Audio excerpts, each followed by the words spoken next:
Сәлем достар, менің каналыма қош келдіңіздер. Бүгін сіздермен менің тағы бір сүйіп жейтін тортымның бірі медовиктің рецептісімен бөлісетін боламын. Кофейнелерге барғанда міндетті түрде осы тортты жеп, өзіме керек жерлерін түртіп жүремін. Бұл тортқа деген махаббатым менің өте ерекше. Араларыңызда мен сияқты медовик тортын сүйіп жейтіндеріңіз бар ма екен? Бар болса, лайк басып, пікірлеріңізді жазып кетіңіздер. Міндетті түрде барлығын оқып шығамын. Бұл классикалық медовик. Алдағы уақытта әртүрлісін жасап көрсететін боламын. Жалпы медовикті кез келген мерекеге пісіруге болады, себебі ол ешқашан трендтен шықпайтын торт. Бүгінгі медовигімізді мен туғандарымды қуанту үшін жасадым. Ал ендеше кеттік, бірге дайындайық. Қамырынан бастайық. Түбі қалың сотейникке 2 жұмыртқа, қант, шым-шым тұз және балды қосамыз. Мен гречишный балын қолдандым. Жақсылап араластырамыз. Қажетті заттардың барлығын әдеттегідей астына жазып қалдырамын. Массамыз біркелкі болғанда майымызды қосамыз. Мен әрдайым президент майын қолданамын. Бұл тортқа сапасы жоғары сары май қолданыңыздар, сол кезде нәзік болып шығады. Енді осы массамызды плитамызға орташа отқа қоямыз. Массаны әрдайым араластырып қайнағанға дейін ұстаймыз, бірақ қайнатпаймыз. Массамыз қайнады дегенде оттан алып, ыстық массамызға соданы қосып араластырамыз. Сода балды массамен реакцияға түсіп, әппақ болып, бірден 2 есе көтеріледі. Енді осы массамызды суытуымыз қажет. Массамызды бөлме температурасында қалдыруға болады, немесе суық судың үстіне қойып араластыра отырып суытуға болады. Ұн қосарда массамыздың температурасы 35 градустан жоғары болмауы керек. Балды массамыз толығымен суыды. Енді осыған ұнымызды қосамыз. Ұнды міндетті түрде електен өткізіңіздер. Аз-аздап ұнымызды қосамыз. Басында сотейникте лопатканың көмегімен араластырып аламыз. Енді ұнның қалған бөлігін үстеліміздің үстіне сеуіп, массамызды қосамыз да қолымызбен илейміз. Қарап отырсаңыздар, қамырымыз сондай нәзік, жұмсақ болып шықты. Артық ұн қоспаңыздар, себебі қамырларыңыз пісірген соң қатып кететін болады. Мінекей, қамырымыз дайын болды. Енді қамырымызды осындай асқа пайдаланатын пленкаға немесе целлофанға салып, тоңазытқышқа 1 сағаттай уақытқа қоямыз. Қамырымыз суып, жаюға ыңғайланады. Медовик тортының қамырын алдын ала дайындап, мұздатқышта қатыруға да болады. Ал енді қамырымызға оралайық. Осы кезде пешімізді 180 градусқа қоямыз. Конвекциясыз асты-үсті режимге. Қамырымыз тоңазытқышта тұрып, жақсы суып, тығызданып және қолға жабыспайтындай болды. Қамырымызды теңдей 10 бөлікке бөлеміз. Жалпы бөлген кезде таразыны пайдаланғандарыңыз дұрыс. Сол кезде теңдей 10 бөлікке бөлінеді. Мен корждарды силиконизацияланған осындай пергамент қағазында пісіремін. Фирмасын ұмытып тұрмын, егер керек десеңіздер тауып жазамын.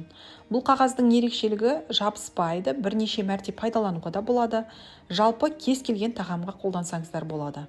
Мен 2 қағазбен кезек-кезек пісіріп отырамын.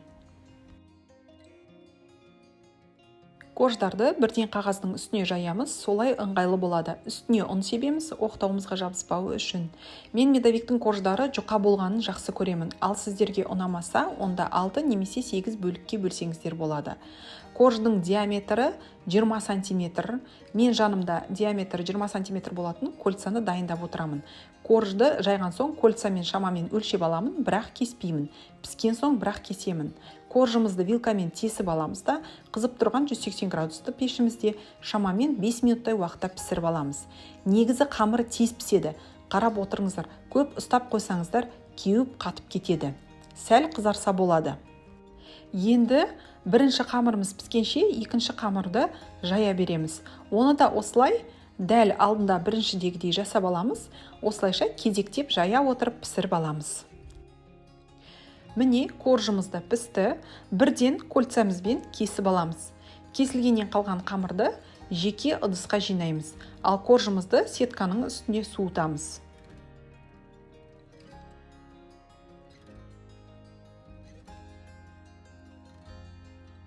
Қарап отырғандарыңыздай, пергамент қағазының сапасы өте жоғары болғандықтан коржымыз жабыспады. Коржымыз суғаннан кейін де жұмсақ иілгіш болып келеді. Осылайша барлық корждарымызды пісіріп, бір-бірінің үстіне жинай береміз. Әбден барлығын суығанын күтеміз.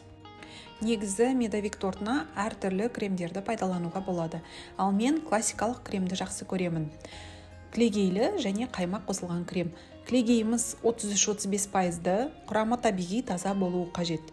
Жалпы кремге кілегей мен қаймақты 50-50 қып қоссаңыздар болады, немесе кілегейін көбірек, қаймағын азырақ қоссаңыздар болады. Сол кезде дәмі нәзігірек шығады. Кілегейіміздің үстіне қант ұнтағымызды қосып, миксерлейміз. Миксерімізді ақырын жылдамдығынан бастап, жай-жайдан қоса отырып өзін-өзін ұстайтын масса болғанша миксерлейміз. Массаларыңыз қоюланғанда миксерді тоқтатамыз. Енді осы қоюланған кілегейімізге қаймағымызды қосамыз. Мен үнемі президент қаймағын пайдаланамын, 25%-дығын. Себебі ол өте қою және дәмі де жақсы.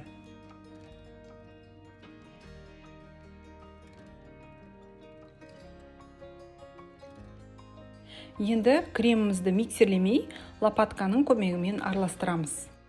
Мінекей креміміз дайын болды.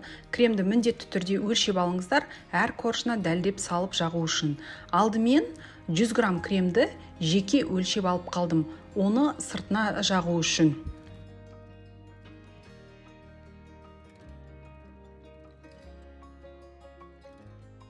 Креміміз дәл шығу үшін мен бірден таразыға қойып өлшеп отырып жағып жинаймын. Қасықпен салып шпательмен тегістейміз. Жалпы осы крем дәл келеді және артық немесе кем болмайды. Мысалы былай есептесек, мен 500 грамм кілегей, 70 грамм қант ұнтағы және 300 грамм қаймақ алдым. Сонда барлығы 870 грамм крем шығады. Оның 100 граммын алып қалсақ, 770 грамм крем қалады екен. Оны 9 коржға бөлсек, шамамен 185 граммдай болып шығады. Осылай дәлдеп өлшеп салсаңыздар, кескенде әдемі кесінді шығады. Оны видеомның соңында көресіздер. Жалпы жаққаннан кейін мен үстінен бастырмаймын.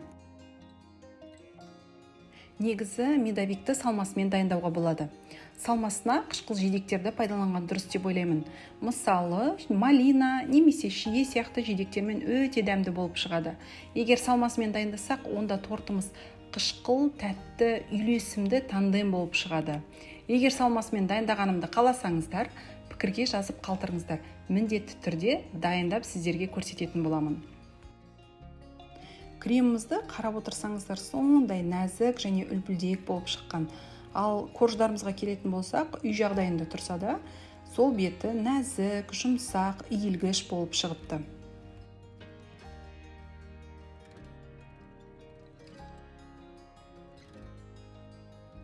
Жалпы кремді жағып, үстінен коржды қойғаннан кейін мен бастырмаймын үстінен.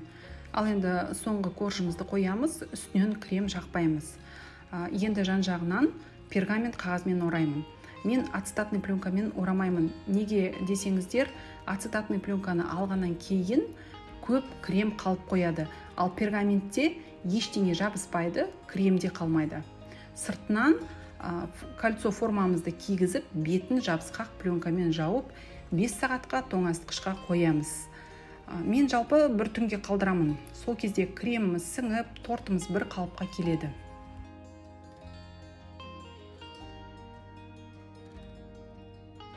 Тортымыз бір түн тұрды, көріп отырғандарыңыздай формасын ұстап бір қалыпты болды.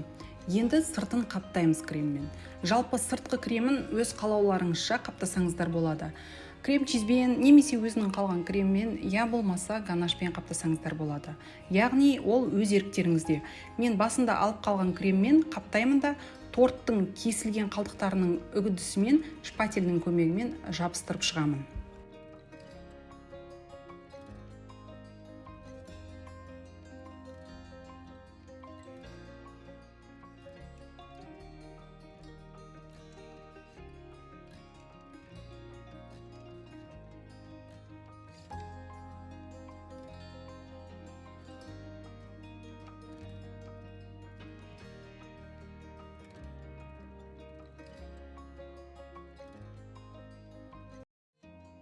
Артық үгінділерді алып тастаймыз. Осы бетінде қалтырсаңыздар да болады. Қараңыздаршы, ол сондай көз тартымды және жегін келетіндей. Ал мен бетін жидектермен әсемдедім. Басында айтып өткенімдей, медовик торт ол кез келген мерекеге мінсіз торт болып табылады. Қараңыздаршы, ол сондай нәзік, сондай әдемі көз тартады. Ал кескенде әдемі түзу кесінді шықты. Әдетте көп жерде жегенде медовик торттар тәтті болып келеді. Ал бұл қанты да, балы да, кремі де шамадан тыс емес, барлығы өзінің деңгейінде, артық та емес, аз да емес.